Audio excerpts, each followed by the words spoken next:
The LA Kings sweep the top team in the NHL. Details on that and more on this edition of Locked On LA Kings.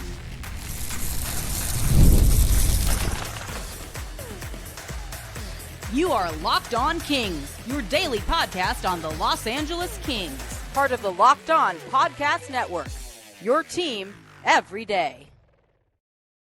Hey, Kings fans, welcome to Locked On LA Kings, part of the Locked On Podcast Network, your team every day. Thanks for making Locked On LA Kings your first listen every day. We are free and available wherever you get your podcasts and on YouTube. I'm Eddie Garcia, your host of Locked On LA Kings. I've worked in sports media for the past 30 years, also co-host of the Puck Podcast, a weekly NHL review show that's been putting out content for the last 18 years, and a passionate LA Kings fan for over 30 years. Today's episode is brought to you by Gametime. Download the Gametime app, create an account, and use the code LOCKEDONNHL for $20 off your first purchase. Well, the LA Kings played game number 74 of the NHL season, hosting the top team in the NHL, the Winnipeg Jets, who lead the league with 106 points so far this season. LA came into this game following an 8-1 beating of the San Jose Sharks in their last game. On Tuesday, Kings came in with a record of 41, 23-9. and 27-4-4 on home ice, the best home ice record in the NHL, looking to stay 2 points up on the Edmonton Oilers in that battle for sole possession of second place in the Pacific Division and home ice advantage in a potential first-round playoff matchup. Checking the Kings lineup, and as far as the injury news for LA, some good news, bad news, I suppose. The good news is that Alex Laferriere would be back after missing one game due to an illness. The bad news, Tanner Jeannot and Alex Turcotte still out of the LA Kings lineup and still listed as day-to-day. The Kings would return with Alex Laferriere back to the 12-6 setup. Andrei Kopitar would center Adrian Kempe and Andrei Kuzmenko. Philip Deneau would center Warren Foegele and Trevor Moore, Quentin Byfield would center Kevin Fiala and Alex Laferriere. You would have Samuel Helenius centering Jeff Malott and Trevor Lewis. So Jeff Malott playing in for Alex Laferriere with Byfield and Fiala last game, back down to the fourth line and reunited with Trevor Lewis. So again, we had 12 forwards. For the LA Kings, Akil Thomas was the lone healthy scratch for LA as far as the forwards go. And for the defense, back to 6 defensemen, Mikey Anderson with Drew Doughty, Vladislav Gavrikov with Brant Clark, Joel Edmondson with Jordan Spence, Jacob Overar, and Kyle Burrows were your healthy scratches. Darcy Kemper back in net for the Kings. David Reddick would serve as the backup. Big questions going into this game for me. Obviously, what we're looking for, again, every game going forward, 2 points, 3 solid periods. But to be more of an explanation as far as what we're kind of looking for, kind of to expand. For me, would the Kings get another special teams performance that was positive? They had it in the last game in the easy win over San Jose, going from the worst team in the league, though, to the best team in the league. Obviously, a huge step up in competition. But could the Kings maintain, if not an advantage in special teams, at least keep the special teams even? Don't let the special teams be the thing that beats you.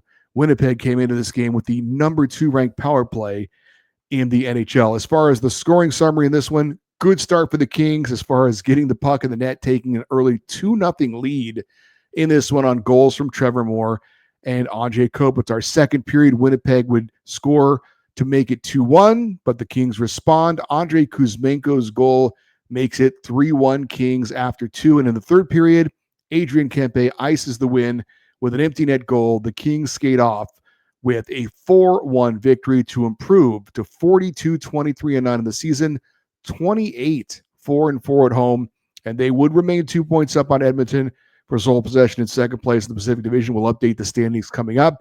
Kings add to their own franchise record for most wins in a single season, now with 28, and they won all 3 head-to-head matchups against the number 1 team in the league, the Winnipeg Jets, 3-0 against the Jets this season. As for the game stats in this one, Kings win it by a score of 4-1, not 3-1 if you're watching on the YouTube channel. Shots on goal are very even. This was actually a pretty even game. Kings, though, were the better team, and then scoreboard showed that. But shots on goal favored LA 20-19. Special teams were even. The Kings were 0 for 1, while Winnipeg was 0 for 2 on the power play. Faceoffs favored the Jets 26-23. Hits favored Winnipeg 26-19. And block shots in favor of the Jets 20-17. So what was good for LA from a team standpoint? Well, just really their all-around play. Like I said, I thought the Kings were the better team in all three periods in this one. They didn't dominate play, certainly. The Jets had their moments, but again, I thought LA was the better team all around on this night. I thought it was fairly clear that they were. Again, didn't dominate, but again, the better team. The Kings were, I thought, very good at blocking and deflecting shots and passes. Seemed like their sticks were constantly in the right place at the right time. Very active sticks for the Kings and kind of disrupting a lot of things that Winnipeg was doing. Even when the Jets had a decent amount of zone time, they still never really got off the shots and the chances that they wanted. The Kings obviously not losing the special teams battle is huge for them. Kings didn't score on the power play, but they also didn't give up a power play goal. And the game was decided 5-on-5, and the Kings, as we've seen all year, and especially at home, very good 5-on-5. What was not so good for the Kings from a team standpoint? The Kings committed 2 penalties in the third period, giving a very, very good power play a chance to get Winnipeg back in the game. Both tripping penalties, both penalties that could be avoided.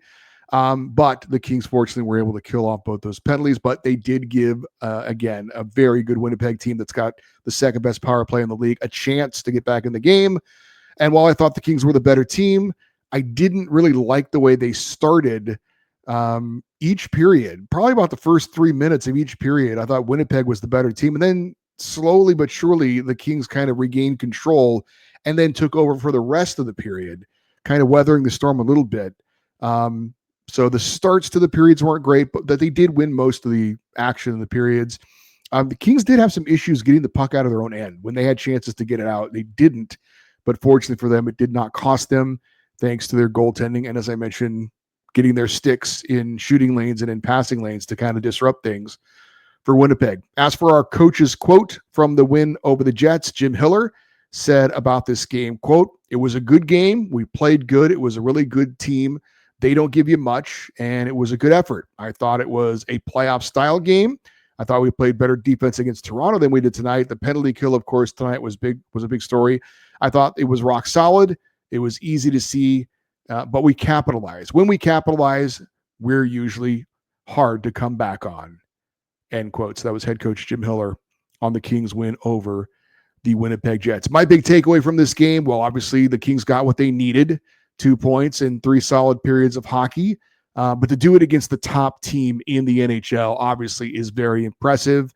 The Kings once again showed that at home, they are the best team in the NHL, and they will beat any team in the NHL on home ice. The Kings are currently 7-0 at home against the top 4 teams in the NHL as far as points.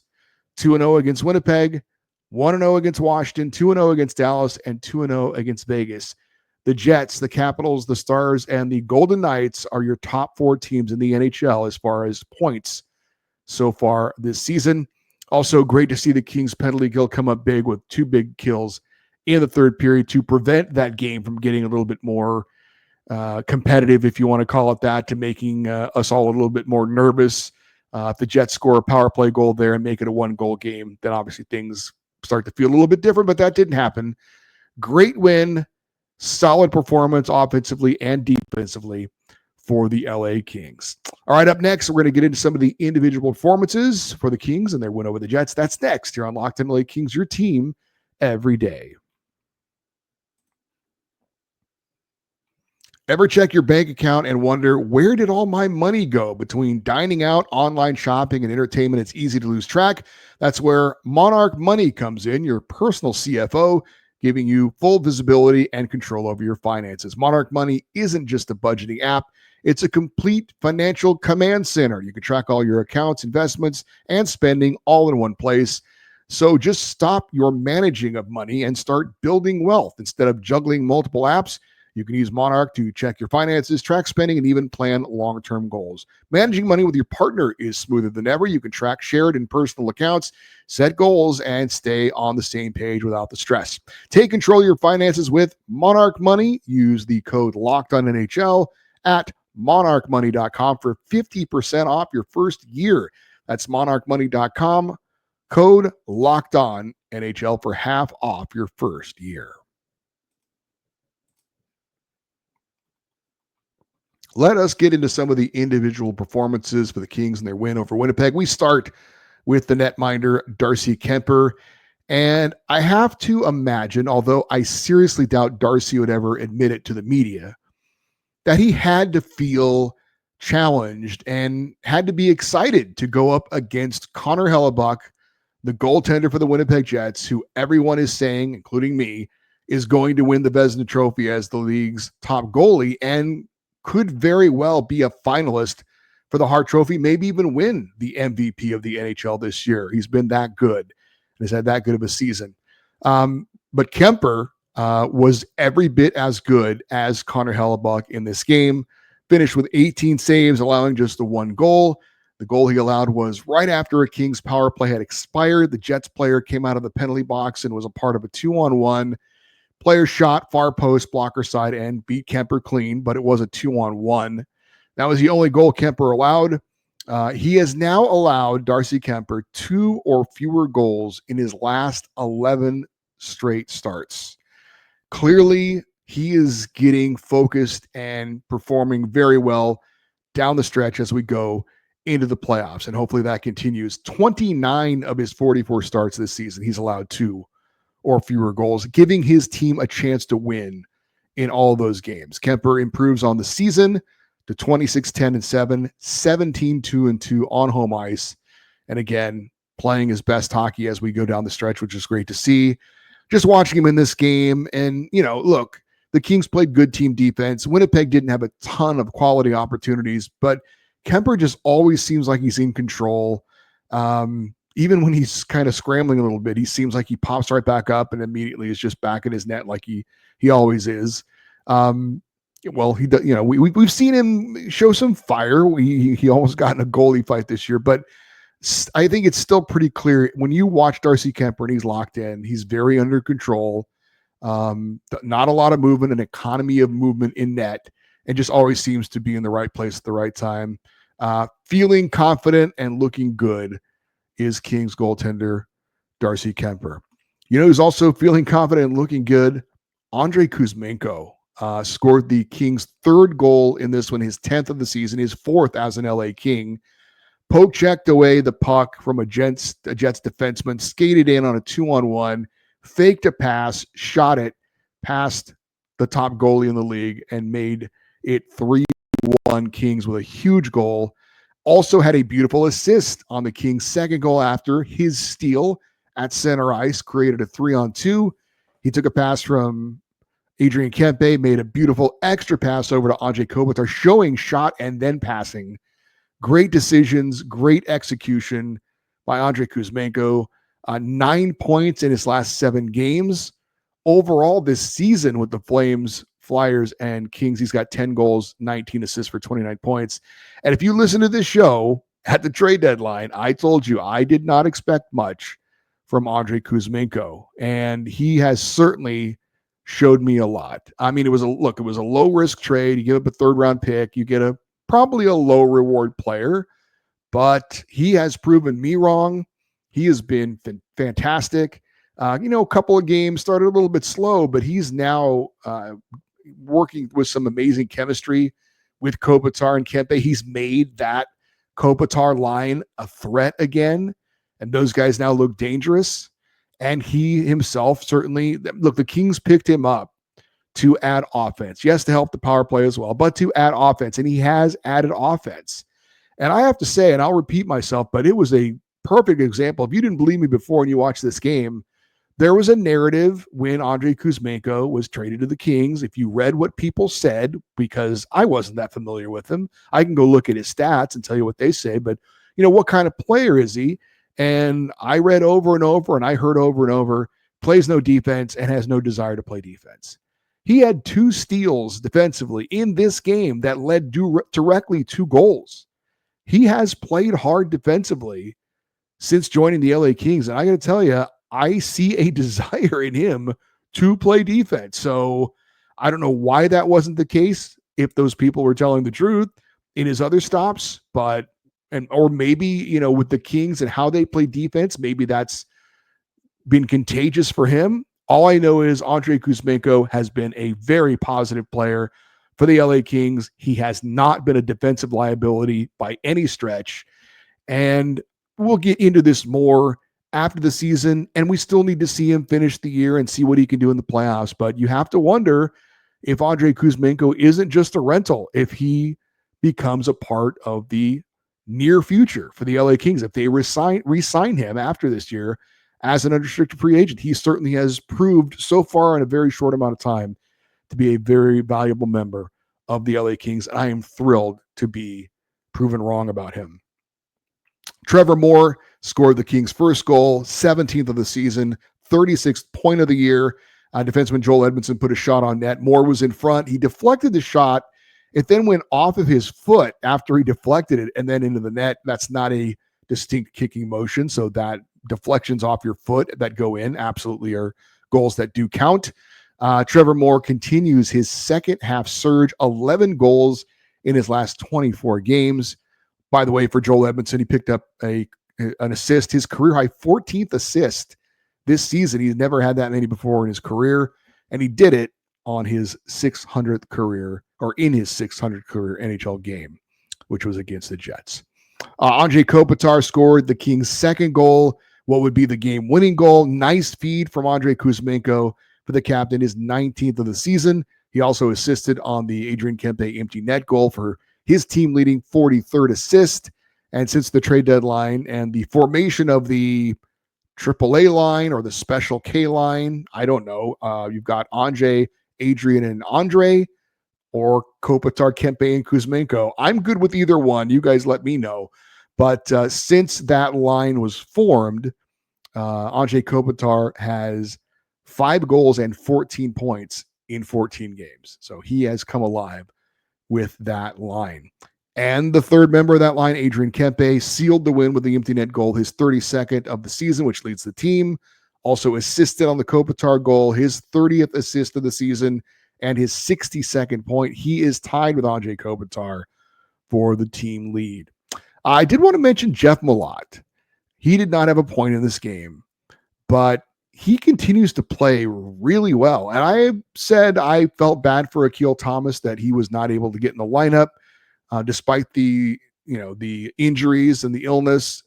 He still can't get his shot, and I do feel bad for him. But I have to say, the decision to play Jeff Malott so far has looked pretty good. Now, maybe Akil Thomas would have looked good as well, but Jeff Malott has looked good. He's had some really nice plays in this win against Winnipeg, a couple of quality defensive plays. He had a block shot that almost led to a breakaway, and he also had a great pass up ahead to Samuel Helenius, who broke in on net and almost scored. So we don't have a timetable for Tanner Jeannot's return, and for what it's worth, I will share this. I was in the press box for the Kings-Jets game. I saw Alex Turcotte in the press box. I did not see Tanner Jeannot. Now, that doesn't mean he wasn't there. Maybe I just missed him. Maybe he's, while some of the guys are in the press box, I don't know. Maybe he's receiving treatment from the training staff. All I know is I'm just passing along the information that I did see Alex Turcotte. He was walking around. He looked fine. I did not see Tanner Jeannot. So maybe that means that Jeannot is going to be out a little longer. And I would say with the way that Jeff Malott is playing, they can take their time with Tanner Jeannot. He's filled in very well in that role on the fourth line as a big physical guy, but he has some skill as well. So the Kings can take their time. And this has been a great opportunity for Jeff Malott to come in and get some playing time. And I think so far he has shown that the decision to call him up has been a good one. And you talk about Andrei Kuzmenko as well.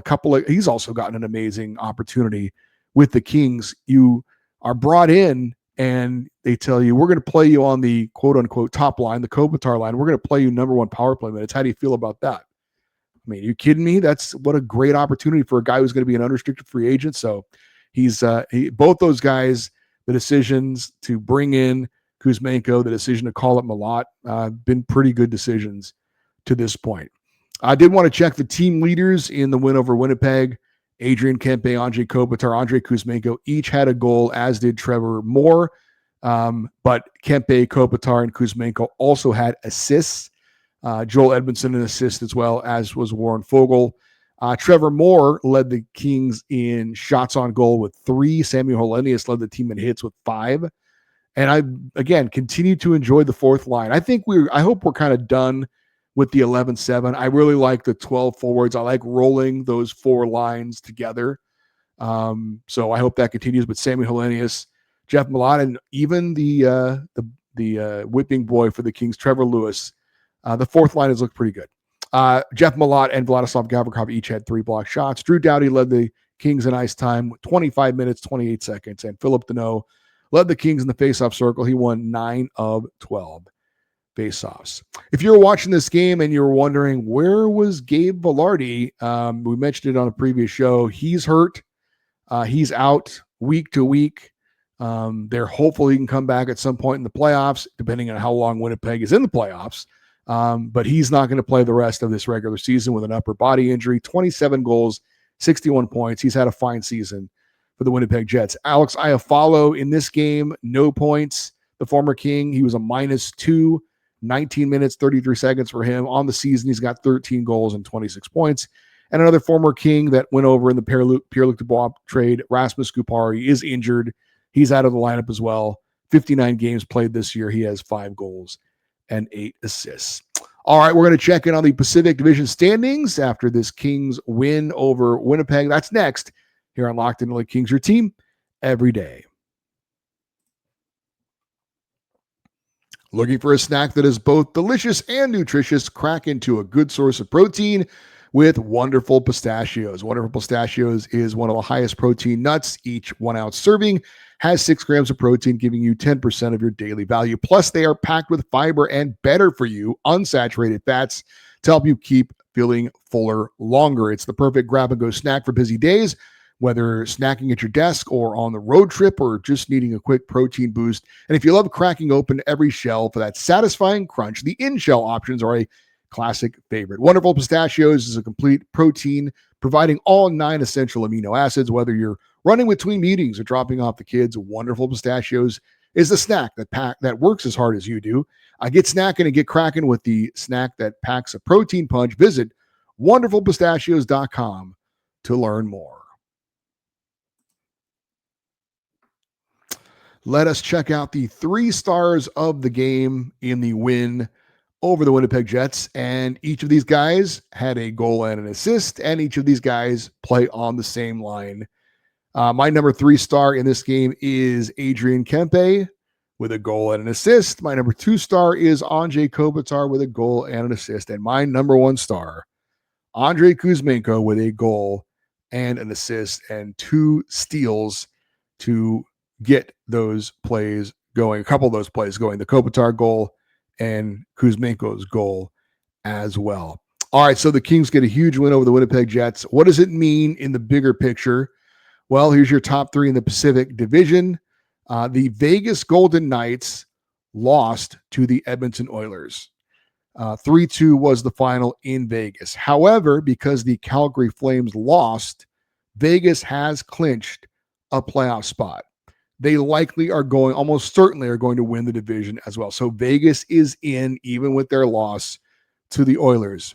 Vegas, 74 games played, record of 45-21-8 for 98 points. The LA Kings remain in second place, also 74 games played, record of 42-23-9, 42-23-9 for 93 points. So they're 5 points back of Vegas in the race for the Pacific Division title. I think it's going to be tough for the Kings to catch and pass the Golden Knights, but at the very least, the most important thing as far as the Kings are concerned, the Edmonton Oilers. As I mentioned, the Oilers did beat the Vegas Golden Knights.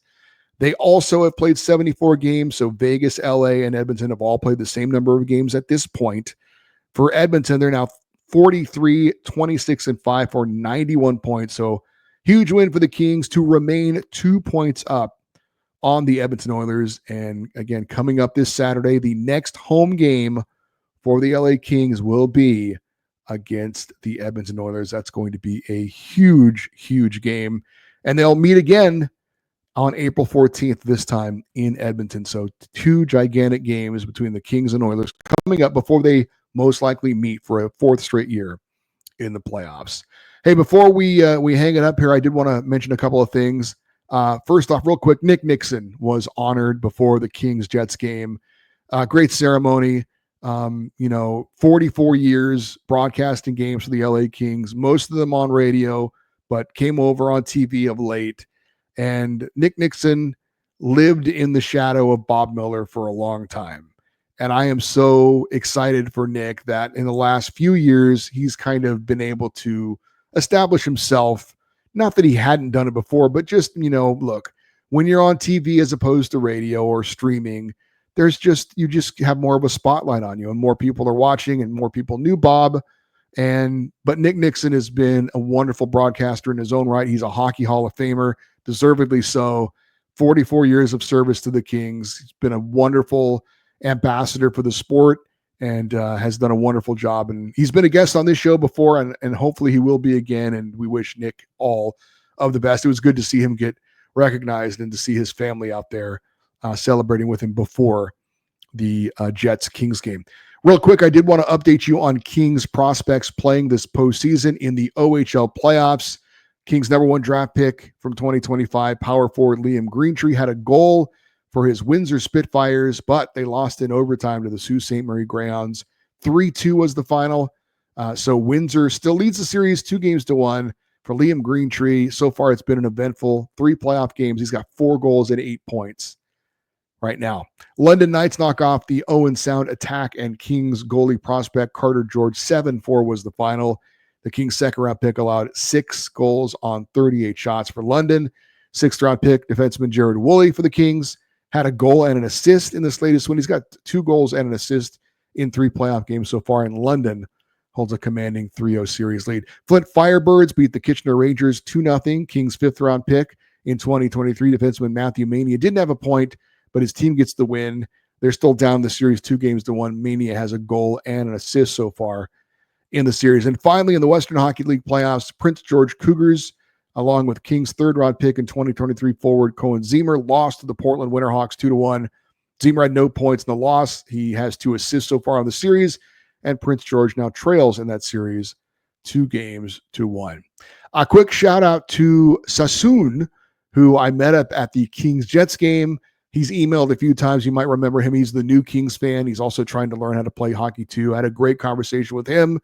Great meeting up with him at the game, and appreciate his support of the show. And him getting into hockey is very, very cool. All right, for you everydayers, those of you that listen and watch Locked On LA Kings every day, coming up on Thursday, we'll have a breakdown of the Kings Utah Hockey Club game shortly after its conclusion. That's coming up on Thursday in Utah as the Kings hit the road for 1 game and then come back for that big showdown game Saturday against the Edmonton Oilers. Hey, if you want to stay in contact with the show, our email address is lockedoneddie@gmail.com, EDDIE. And if you're watching on YouTube, you can always post your comments in the comment section there on the YouTube page. We'd love you to stay connected with the show on social media, X, Twitter, Instagram, TikTok. We are at Locked On LA Kings. I'm Eddie Garcia. Thank you for listening and watching this episode of Locked On LA Kings, part of the Locked On Podcast Network, your team every day. Have a great rest of your day. We'll talk to you tomorrow. And as always, go Kings, go.